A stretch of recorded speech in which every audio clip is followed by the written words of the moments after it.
We at the Advent Administration are hard at work 24 hours a day to protect and nurture our citizens. And never before has there been security and stability like all.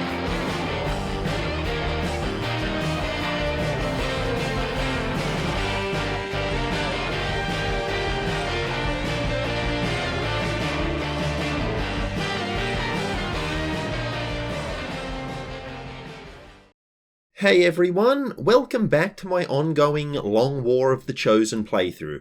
As always, check out the playlist in the description if you've missed any of the previous episodes, and let's jump into it. So right now, we're trying to reach the black site, but we're probably still a ways off from actually getting there. So in the meantime, I'm training Drifter as an officer. This is another Long War mechanic that's pretty cool, and it's related to the squad setup. See, we can train soldiers as officers and they'll get a bunch of extra abilities. At each level, we can choose between one of two skills, and we can only utilize these abilities on one officer per mission. So if we were to train up two people in this way and send them both out on the same mission, only the highest ranking officer will have their abilities available. So essentially the idea is you want one officer per squad. Now the downside is that our fearless commander isn't going to be available for mission deployment while he's training. So Board has taken the realm in Drifter's absence. She's leading XCOM during this time. I also decided to set up a fourth team, which we're going to name L Squad. Now, a cruel person may joke that L stands for loser. And to those people, I would say, let's move on. See, if Light, Near, and Melo are the A, B, and C squads respectively, L Squad is basically the reserves. Like, with Drifter out of action, if we need a technical for a mission, maybe we'll take L Squad's technical with us. And should our barracks get so depleted that we have to actually send L Squad out on a legitimate mission on their own, well, I imagine that's probably going to end pretty badly. Now, we have given them our Templar, so maybe she can keep them alive. Hopefully we never have to find out. And I haven't decided on a team colour for these guys, but I'm sure I'll get to it at some stage. So Board's leadership is quickly put to the test when the Warlock launches an attack on our resistance operatives in East Asia.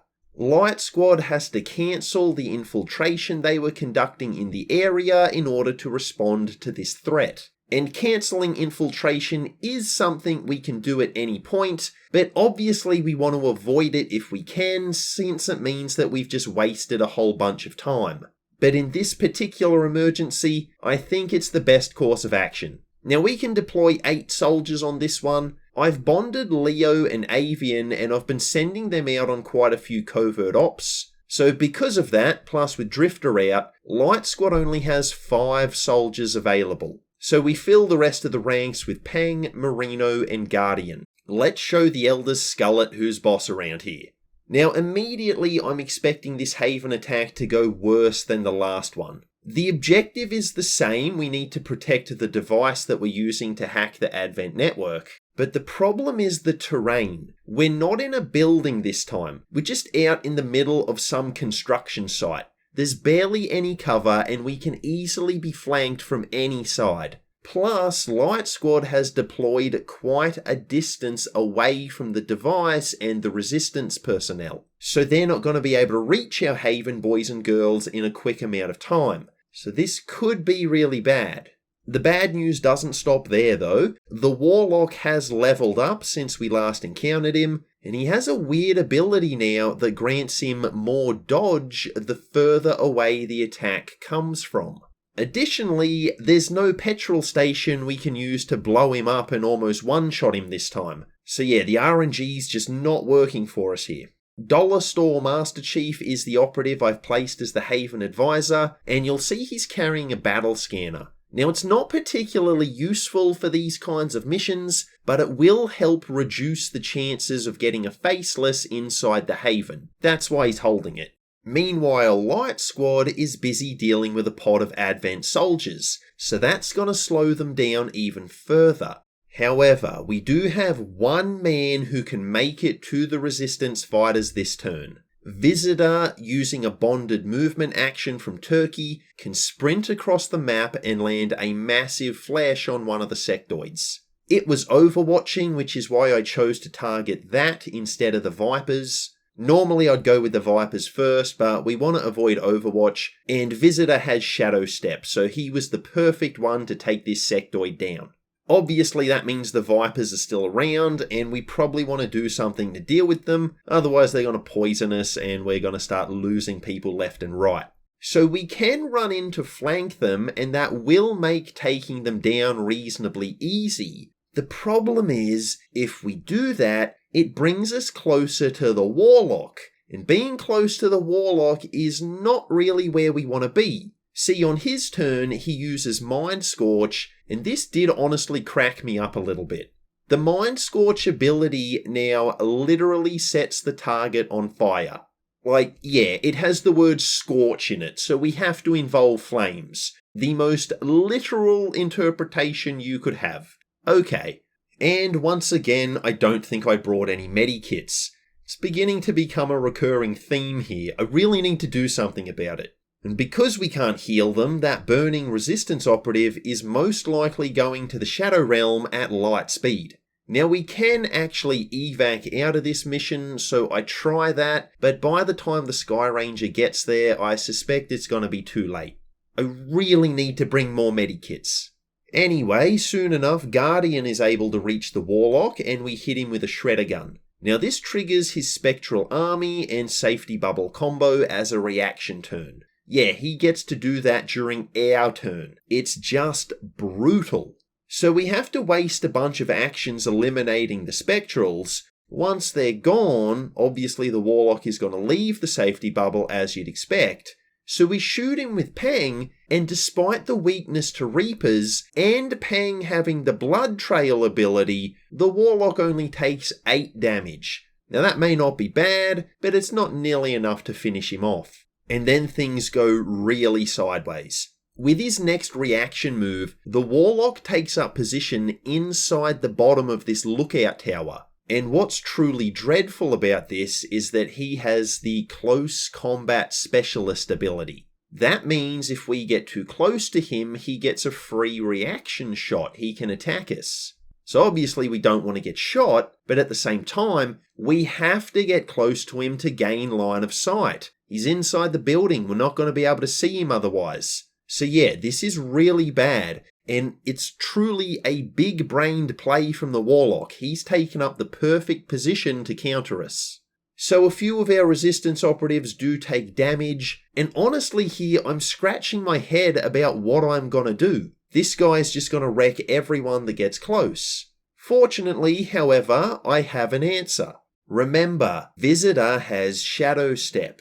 That means he doesn't trigger Overwatch, and this seems to include the Close Combat Specialist attacks. So our boy can move in and cut the Warlock down before he's able to do any more damage. And definitely a more challenging fight with the Warlock this time. He got a much better showing. And I guess that's good for him, but bad for us. And what really sucks is that we lost the operative who was Mind Scorched to the Shadow Realm. So that means one less person we can assign to gathering resources at the Haven. Now I don't think it's as bad as losing one of our XCOM soldiers, but we still want to avoid it when we can. We want to keep as many people alive as possible.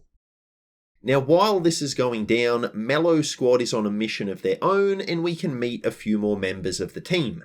It's yet another jailbreak, and I know I'm focusing a lot on jailbreak missions, but it's purely coincidence. I'm not intending to. By this stage in the game, we've already deployed on an unholy amount of missions, and we've ignored even more. So for these videos, I'm just trying to focus on the deployments that are either important to the story, or where I think something interesting has happened. If I discussed every single mission, this series would be over 100 parts long, and that's just too much for me. So we have Buzzkirk?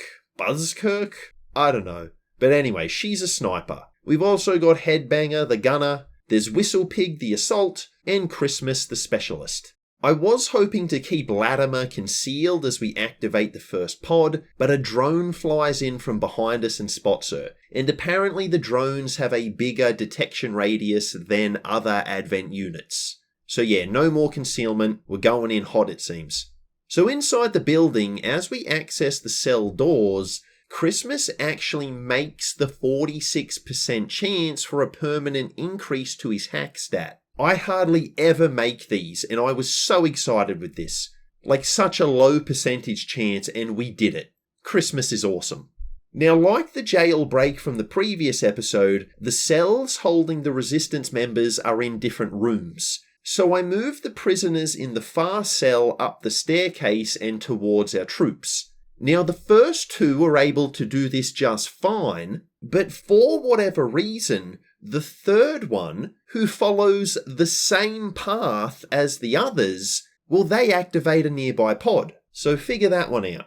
Now, our troops are a really long distance away. They're not going to be able to do much to stop these Advent goons. These civilians could be in trouble. So I move Whistlepig to the corner of the building. I'm just trying to get line of sight on these enemies. If I can see what they're doing, at least I know what I'm dealing with. The problem is he doesn't get line of sight on them. They're too far away. But don't worry, instead he gets line of sight on a totally different pod, which is also now active. So this is going real sideways, real fast. And after they scatter, we can't see where they've gone either. So instead of determining where the pod was, I've just doubled the number of pods that we have no idea where they are. Big brained play indeed. So I just make my best guess and have Abyssal launch a flashbang into their general area. And on the enemy turn, we get crickets. No line of sight, no attacks, no nothing. So I guess the flashbang did hit them and it slowed them down? I'm not actually sure. Anyway, we need to get the prisoners out of here as quick as we can. Now, there is this one muton we can see, it's the closest enemy, and so I'm just making as many attacks from beyond line of sight as I can. Combat protocol, squad sight with the sniper, even hit and run helps us here. We can shoot at the flanked muton and then run away to break line of sight. And the weird thing is, apart from the muton, we actually don't see any of the enemies again. I have no idea what on earth they were doing or where they went. Maybe we were moving too fast for them. Maybe they didn't really care and they decided they'd rather live than trying to get in our way. Maybe all of those prisoners are actually faceless and Advent wanted us to take them back to the Haven. I don't know. But whatever the case, we make it out in one piece. And I was honestly surprised by that. I was expecting this one to go terribly once we got those bad pod activations. Not to be, so we'll take it. Melo's work isn't done just yet though. Avian and Leo during their covert op have actually been ambushed, so we're going to cover our first one of those in this series. And they work quite a bit differently to vanilla. We have to deploy up to 4 soldiers to go and help our operatives who are stuck in the field. Now the 4 troops we've deployed are on the evac zone, so they can get out whenever they want, but our covert operatives are not. They're on the other side of the map. And they're going to have to either fight or flee their way across the map to reach the exit. Now, we don't have concealment on these missions, but luckily I've brought Latimer and she always has concealment. She's a shinobi, so I can use her to scout the area. And this allows us to set up a decent Overwatch trap on one of the first pods. Meanwhile, with Avian and Leo, well, some Advent goons have spawned basically right on top of them. Now, the duo just doesn't have the firepower to take these guys on, especially since Avian cannot get to cover and shoot with her rifle at the same time. So instead, the pair are just gonna run to the evac as fast as they can. And we're just trying to keep them in full cover while also using the environment to block line of sight between us and Advent whenever we can. And I gotta say, specialists seem pretty useful for these encounters. Christmas can use aid and medical protocols from seemingly anywhere on the map. So even when Avian gets shot by some of her pursuers, we can heal her up to hopefully keep her alive. Aid protocol is similarly useful when we can't break line of sight. it can help us avoid taking any damage in the first place. And that's pretty much how this one plays out. Melo Squad eliminates as many Advent units as they can while providing support to the Covert operatives. Meanwhile, Avian and Leo just do their best to avoid attacks while beelining it to the evac. Now, if you take too long, Advent reinforcements will start dropping in, so that gives us more bad guys that we need to deal with, but thankfully Melo Squad is up to the task. And before too long, everyone makes it out safe and sound. And it's really nice they changed the ambush missions, because I am well and truly tired of the vanilla version. So this was cool, but like the Haven infiltration missions, I'm just hoping we don't get hit with too many of them. Also, while we're on the topic of covert ops, it is possible to actually fail them in Long War. Now, the higher ranked your soldiers are, the better your chance of success, but yeah, it is possible that you could deploy your troops for the operation, they're going to be gone for like a week, and all you get from it is a big waste of time.